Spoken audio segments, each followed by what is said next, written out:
सुर में गाना सीखिए पाधानीसा ऐप के साथ। AI powered personal music teacher from Saregama.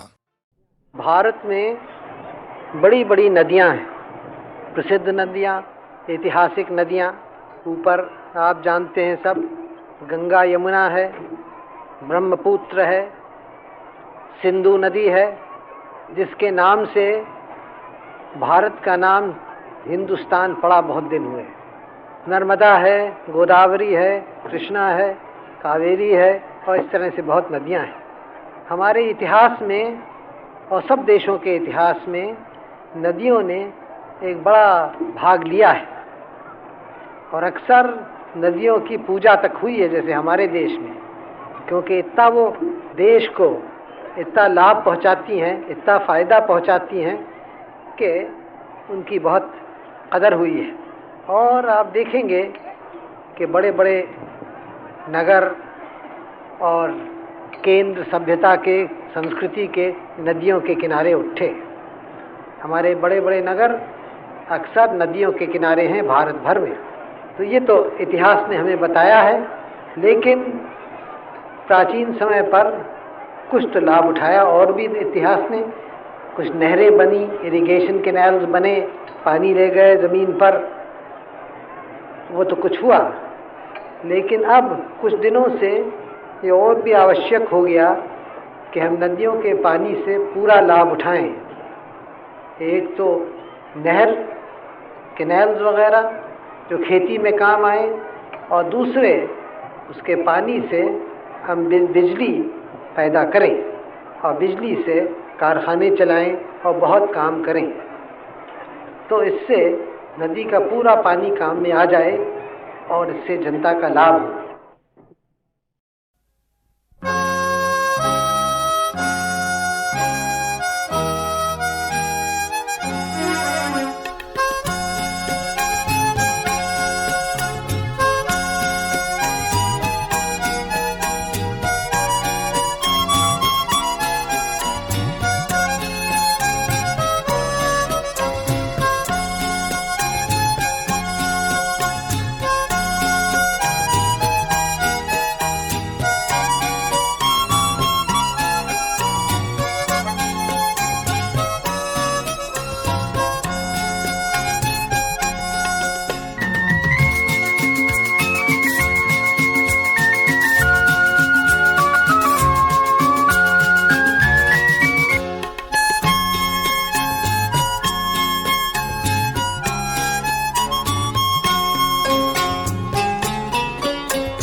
छोटी बात है कि अकेला आदमी अलग काम करे, उसकी शक्ति बंधी हुई है, और खासकर जब उसके पास थोड़ी भूमि हो, जब अधिक हो तो कर सकता है। अधिक अब किसी के पास रहती नहीं आजकल, हल्के हल्के कम होता जाता है।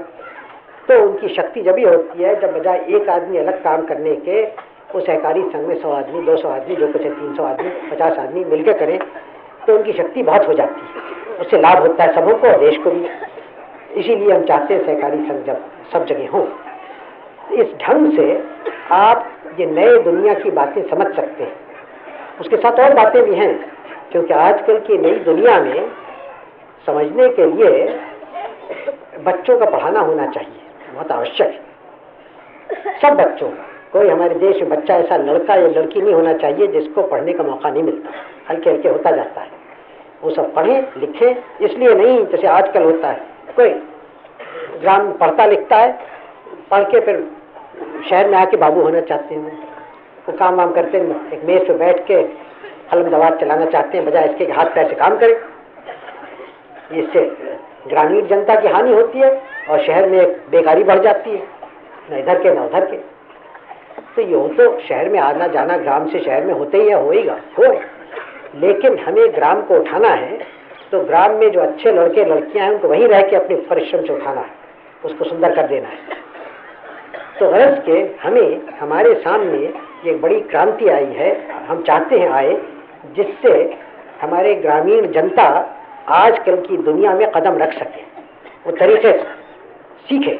बहुत सारे तरीके हैं, मैंने आपसे कहा ट्रैक्टर का, ट्रैक्टर छोड़िए आप, मामूली आपके हल अच्छे हों।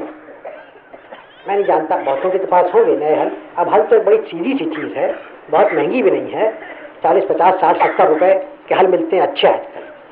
पुराने हमारे हल हैं, वो कहीं कहीं मैं देखा वो तो जैसे कोई 2000 बरस हुए हल चलाते, तो वैसी हल अब भी है। दुनिया बदल गई लेकिन हल वैसे ही है, जिससे भूमि को जरा खुरच देते हैं, ऊपर से नाखून से किसी में खुरचाते हैं। अब उससे क्या लाभ?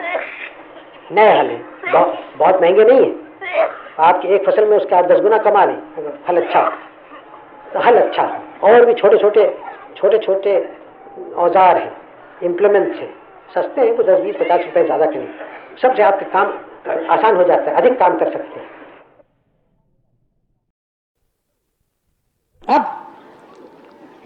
ये बातें असल में एक बड़ी क्रांति करके उलट अपनी समाज में करनी है, इसको उलट पलट करना।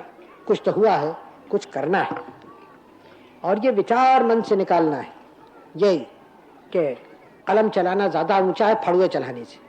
कलम चलाना भी बहुत आवश्यक है देश में, इसमें कोई मुझे शक नहीं, लेकिन जो आदमी कलम चलाता है खाली और काम नहीं कर सकता, तो वो पूरी तौर से नहीं बढ़ा है, न पूरी तौर से पढ़ा लिखा है मेरी राय में। वही आदमी कलम भी ठीक चलाएगा जो हाथ पैर भी चला सकता है, मेरी राय है। अब ऐसी पढ़ाई हमारे तो बहुत लोगों को हुई नहीं है, इसलिए हम अभी तक पूरी तौर से पढ़े लिखे लोग नहीं हैं। अब हम चाहते हैं कि हमारे देश में लोगों को मौका मिले दोनों बातें करने का। दिमाग कुछ बढ़े, बगैर दिमाग के तो होता नहीं, कोई बेवकूफ़ आदमी तो मुल्क को बढ़ाते नहीं। और हाथ पैर चलाना जाने, चाहे हाथ पैर वो खेत पे चलाएं, मशीन पे चलाएं, ज़मीन पर कारखाने में चलाएं, लेकिन हाथ पैर चलाएं। इसलिए आजकल की दुनिया में सब में आवश्यक लोग हल्के हल्के वो होते जाते हैं, वो नहीं जो पहले दुनिया में थे, वो नहीं, बल्कि नए लोग जो सब में आवश्यक हैं। एक मोटी तौर से मैं आपसे कहता हूँ, वो इंजीनियर लोग हैं, वो वैज्ञानिक लोग हैं, साइंटिस्ट हैं। बड़े से बड़ा इंजीनियर को हाथ पैर चलाने पड़ते हैं या चलाने चाहिए, और जिस वक्त वो छोड़ देता है हाथ पैर चलाना, वो ठंडा हो जाता है, उसको जान नहीं रहती उस इंजीनियर में, आदी हो जाती है, दफ्तरी आदमी बाबू हो जाता है। फिर वैज्ञानिक लोग हैं, वो गद्दी में बैठ के काम नहीं कर सकते, उनको हाथ पैर से और दिमाग से, तीनों से काम करना है। कि दुनिया ऐसी है, तो इस विचार को इस देश से निकालना है, उखाड़ना है, उखाड़ के कुचल के ख़त्म कर देना है। जो यहाँ के हाथ पैर चलाने वाले नीच होते हैं, मैनुअल लेबर नीच है, ये भयानक विचार है, गलत है, निकम्मा है, विष से भरा हुआ है, तबाह करने वाला है मुल्क को।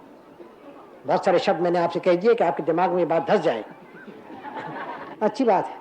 तो आपका ये यूनिवर्सिटी, विश्वविद्यालय, महाविद्यालय, विद्यापीठ, मालूम क्या क्या नाम इसके हैं, वो बना, और हिंदुस्तान में जहाँ तक मुझे मालूम है पहला ऐसा बना है, यानी विशेषकर खेती से संबंध रखने वाला।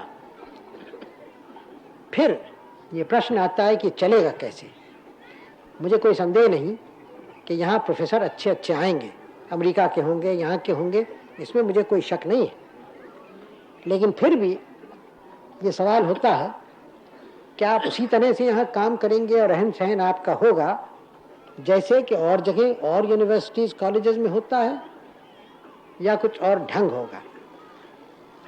आप भी बड़े बड़े मकान हैं, इमारतें हैं, उसमें जाके कुछ आप लोगों को, आपके प्रोफेसर को और आपके विद्यार्थियों को एक अभिमान हो जाए, गुरूर हो कि हम तो बड़े बड़े मकानों में हम पढ़ा करते हैं। वो बेचारा जो किसान खेत में काम करता है वो तो कोई एक नीच आदमी है, गिरा हुआ आदमी, हम उससे ऊंचे हैं। और यह आपका अगर विचार हुआ तो फिर आपने, पढ़ाने वाले और पढ़ने वालों ने इस जगह का पूरा लाभ नहीं उठाया, नहीं बात। अगर इसके कोई माने हैं इस जगह के तो किसान का कॉलेज है, और किसानों के लिए कॉलेज है, बाबू लोग के लिए नहीं है। और वो बाबू लोग यहाँ आ सकते हैं जो किसान होना पसंद करें। सब में बड़ी कदर यहाँ होनी चाहिए, न ब्राह्मण की, न क्षत्रिय की, न किसी की। किसान की सब में बड़ी कदर होनी चाहिए, जो जमीन से पैदा करता है अपने हाथ की मेहनत से।